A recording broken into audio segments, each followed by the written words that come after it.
متابعي شركة SIC للدعاية والإعلان بجمهورية مصر العربية القاهرة. أهلا ومرحبا بكم اليوم في ضيافة عمو جمال. عمو جمال الرجل الخيري، رجل الأعمال السوداني. حنعرف الحاجات وتفاصيله في لقائنا الجاي إن شاء الله. أنا نضال عبد الرحمن سليمان، مذيعة بقناة SIC للدعاية والإعلان. تهتز أغصان المحبة أحرفا ويلين للأهل الكرام كرام، وتحف بالقلب المحب صبابة فيطير منها بالوصال سلام. وتحف بالدنيا نسائم قوة فإذا السلام مبدأ وختام. مستمعين متابعين شركة SIC أو لطيف تيز، أسعد الله أوقاتكم بكل حب.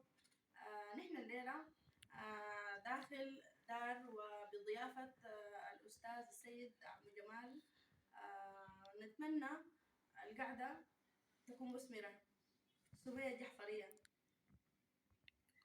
بسم الله الرحمن الرحيم، والصلاة والسلام على أشرف خلق الله سيدنا محمد وعلى آله وصحبه أجمعين.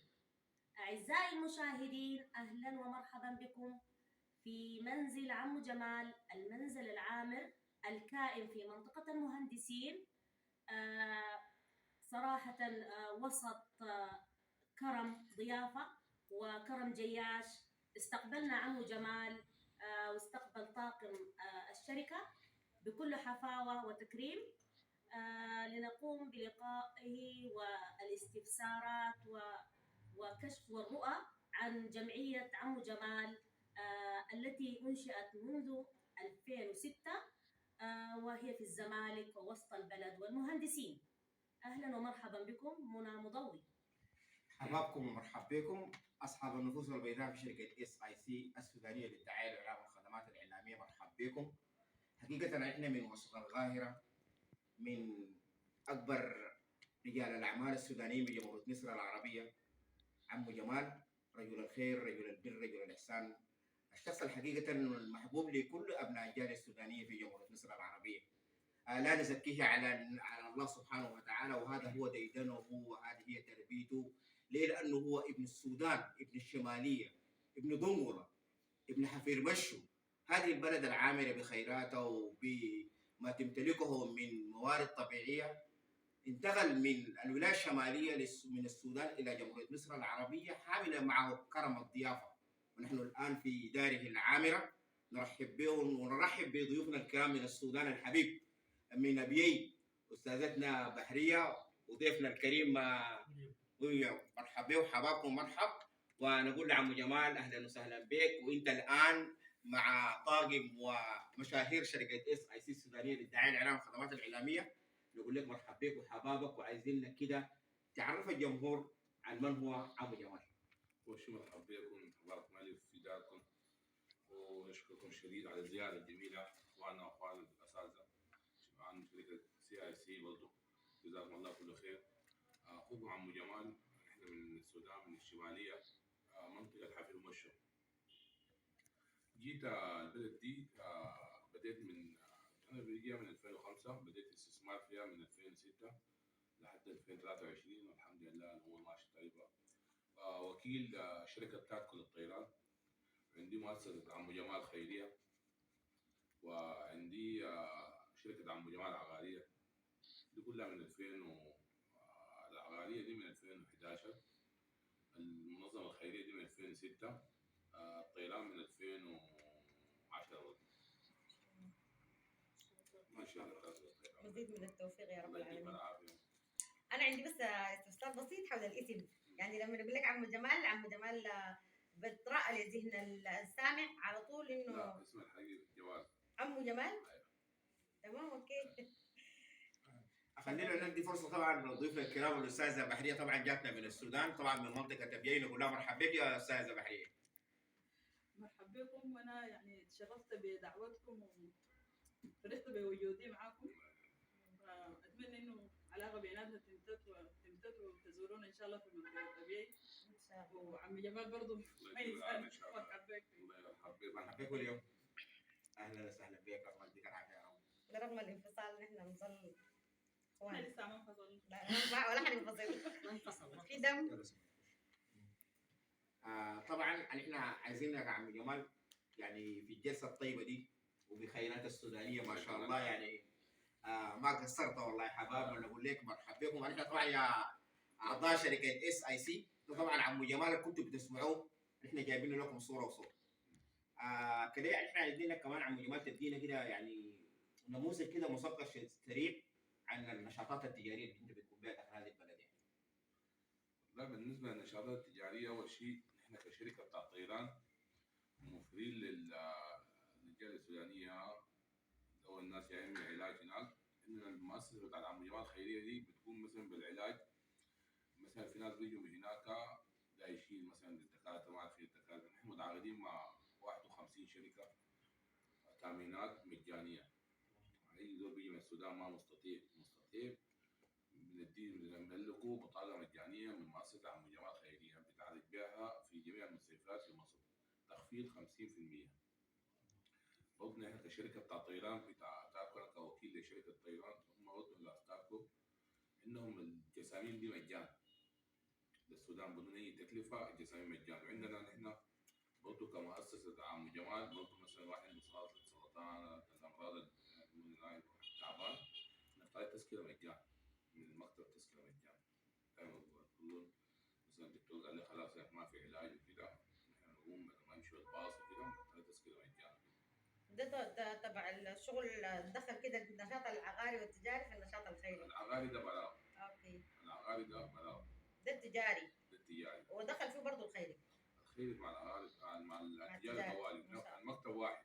اوكي. مكتب عم جمال، المؤسسة عم جمال ومكتب تاكو بتاعي كوكيل، الاثنين واحد في مكتب واحد وكلهم نشاط واحد. تمام. بالنسبه للتامين الصحي، طبعا عندكم شروط معينه مثلا بتقبلوا بها المريض ولا لا لاي سوداني مثلا اي بالجواز؟ سوداني، اي مقيم ما مقيم؟ والله بقى يمني مصري سوداني، كل المؤسسة بتاع اي مسلم مسيحي مفتوحه يعني لكل الناس. كله. طيب ممكن تعرف شوية عن بصورة أوسع عن النشاط الخيري بتاع الجمعية؟ طيب يعني النشاطات اللي بيشتغلوا عليها شنو، وفي المواسم شنو، بتقدموا الخدمات كيف، ومكاتبكم وكده، تعرف عشان الناس تعرف منظمة عم جمال وممكن الناس تنضم لكم. طيب نحن في بالنسبه للمؤسسه عم جمال عندنا انا متعاقد مع شركات بتاع التامين. اوكي. متعاقدين مع شركات، الشركات دي بتدينا خصم 40% 50% مع الدكاتره مع ده المعامل. بالنسبة للعلاج. بالنسبه للعلاج. لا، أنا بتكلم عن منظمة عم جمال الخيرية، الشغل الخيري، النشاطات الخيرية اللي أنتم بتقوموا بها النشاطات بالنسبة الخيرية. للسودانيين الموجودين في القاهرة. تمام. النشاطات الخيريه دائما في نجيب في جزء بسيط في المدارس للايتام. ورمضان. ورمضان ده طبعا ثابت بنوزع أوكي. الاسر في رمضان بنوزع كل حوالي 3000 2000 كرتونه ما كل شاء سنه الله. في رمضان. ما شاء الله. ما سيقوم بها. في الاعياد برضه. في الاعياد برضه بنوزع كسوات وكده. ما شاء الله ما شاء الله، بالتوفيق إن شاء دي الله. ايام كان الكورونا كان الناس هنا بتتعب من المقابر وكده، قمت اشتريت لي مقبره وسميت عضو اسمه عم جمال ما شاء الله. بتدفن مجان. الواحد ما شاء يدفن الله. هنا بيدفن مجان. ربنا ان شاء الله يوسع رزقك يا رب ويعينك زي ما بتعين اخواننا السودانيين. جمعية عم جمال، كلمنا عن الجمعية نفسها وعن أهداف الجمعية، كل النشاطات اللي ممكن تكون متاحة للتقديم مثلا الخدمات اللي بتنفع الجالية داخل جمهورية مصر. الخدمات اللي بتنفع الجالية، الخدمات الطبية دي أكتر حاجة. يعني الطبية دي فيها تخفيض يعني كبير. يعني مثلا ليه الدكتور مثلا كشف ب 500 بيعمل لك حوالي ان احنا من الجمعيه بيعملوا لنا احنا ب 300 ب 250 الكشف حوالي النص 40% كده. بالنسبه للصيدليات متعاقدين مع صيدليات، يعني ممكن اي صيدليه كالعاده يقول لك يعني نديك 10% حتى بيعرفوا ما بيعرفوا. احنا كمؤسسه او كجمعيه خيريه نحن متعاقدين معهم ب 23%. ما شاء الله. ده عمل جميل من الجمعية، إن شاء الله ربنا يقدركم على الخير. بقية أهداف الجمعية غير الخدمات الطبية، الجمعية بتقدر تقدم شنو تاني بالنسبة للجالية؟ والله الجمعيه مقدمه للجاليه هو موفرين المقابل، وعندنا موفرين المقابل، موفرين عدم وعندنا برضه نسيت عندي السكن عندي شقه تابع لي برضه في السيده زينب لناس الكان 57 ناس المصير بتاع 57 الأطفال. بالنسبه للوفود طبعا في وفود رسميه بتيجي من السودان، بالذات طبعا قبل كده يعني سولت في لقاء مباشر عن تقديم الجمعيه بالنسبه للوفود، بالذات طبعا الشباب. يعني طبعا عشان اختصر لك السؤال، الوفود الرياضيه الفنيه مرات طبعا بيجوا ناس من هناك مثلا من السودان مثلا محتاجين لدعم مادي، دعم صحي كده. ف كده سالناك نفس السؤال ده يعني. طبعا احنا اصل الرياضه دي ما عندنا فيه عدد كثير، نحن هدفنا كله العلاج والتسامين والعلاج والناس اللي ظروفهم او تعبانه كده يعني. نحن دائما بنركز على دي، لكن ما عندنا دي قصب بالرياضه. الحي. لا حتى الفنانين الموظفين الكبار اللي بيجوا مثلا من السودان. والله بنستضيفهم وكده، ناس كلهم فنانين اخواننا، لكن ما قاعدين نقدم للفنان حاجه. نحن بنشوف الحته الأولوية بتاعت الأولوية للمواطن العادي. المواطن العادي والشريحه الضعيفه وكده. طبعا عم جمال في سؤال طبعا يعني حقيقه يعني وصونا عليه كثير من الناس يعني قبل ما نجي انا قبل شويه كنت بقول لاستاذ منى انه في اتصالات كثيره يعني بقول اسالوا عم جمال من الحته دي، يعني كيف الناس تقدر تصل لك؟ لانه حقيقه يعني احنا نشرنا جزء من ارقام تليفوناتكم اللي اديتنا قبل كده في اللقاء السابق، فبيقولوا احنا مثلا بنتصل وما برد علينا، او مثلا عم جمال بيكون خارج التغطيه، دارين كده وسيله عشان الناس تقدر تسمع منك كيف يصلوا لك. نحن في المكاتب بتاعي كلها الجمعيه الخيريه دي شغاله، لكن في ناس بيجوا يعني مثلا لحاجات مثلا ما متوفره لهم. نحن هدف الجمعيه هدفها هو معين زي ما قلت لك، هو مثلا العلاجات، حاجات رمضانيه وكده. واحد بيجي يقول لك يعني مثلا ده ادفع لي وجهه شقه، دي احنا ما شغالين فيها. ما من اهداف الجمعيه. ما من اهداف الجمعيه بالضبط، ما معروفه، عشان كده يعني كنت اعرف الجمعيه واهدافها هي اهداف الجمعيه الاساسيه. ايوه ظاهره عشان كده الناس الاساسيه كله مثلا في الموسم الكسوات في رمضان يروح هسه كراتين رمضان ان شاء الله. الكسوه دي ان شاء الله طبعا كل سنه بنبدا قبل رمضان باسبوع، دائما باسبوع بنبدا. معلش كيف بيتم توزيع كيس رمضان بالنسبه لكم بين الجمعيه يعني؟ دائما اغلب السودانيين في فيصل، عندنا مركز في فيصل، وعندنا مركز هنا عندي في البيت، عندي مركز في الزمالك، عندي مركز في وسط البلد، وعندنا مركز في شبرا الخيام. استوقفتني حاجة جميلة جدا جدا يا عم جمال، انك انت بتساعد الطلاب الايتام، بتقدر تتوصل للايتام داخل المدارس كيف؟ هل يتم هذا مع بعض مدراء او اصحاب مراكز، ولا عندكم متخصص للطلاب هو بيعمل الدراسة دي؟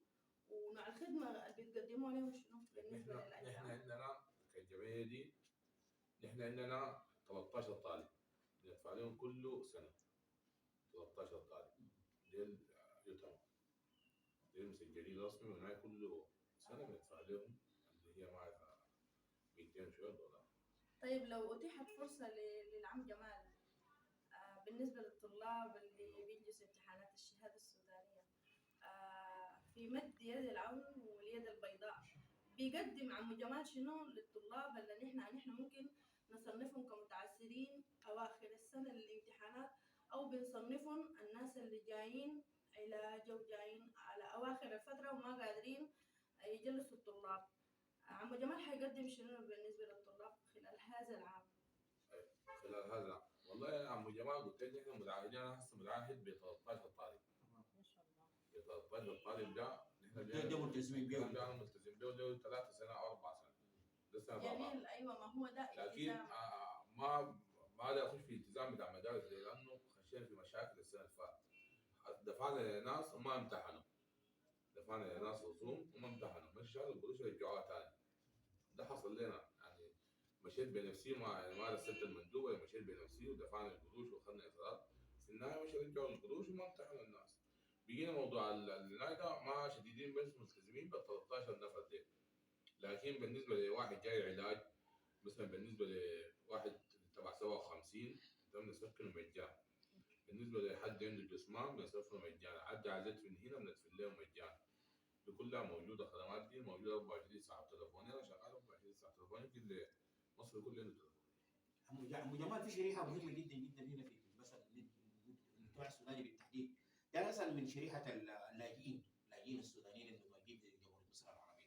هل في انه كان يعني مثلا عندكم بند في الجمعيه بيحاول انه ما بتفرزوا ده مثلا سوداني مقيم بجوازه ولا ده مثلا لاجئ ولا كل والله كل أول سوداني شيء أنا هو صاحب حق في الجمعيه. اي سوداني، والله مش سوداني، اي مواطن مصري سوداني، اي من اي اتجاه، من اي قبيله، من اي دوله، الجمعيه دي بترعاها طبعا. يعني حاسس اننا في جمعيه عمو جمال ده في اقباط، في سوريين، في يمنيين، في ما سودانيين بس. الجمعيه دي راعي ناس. الجمعيه دي فيها حوالي 3000 وشويه، 3700 متملكين بطاقات من مؤسسه عمو جمال.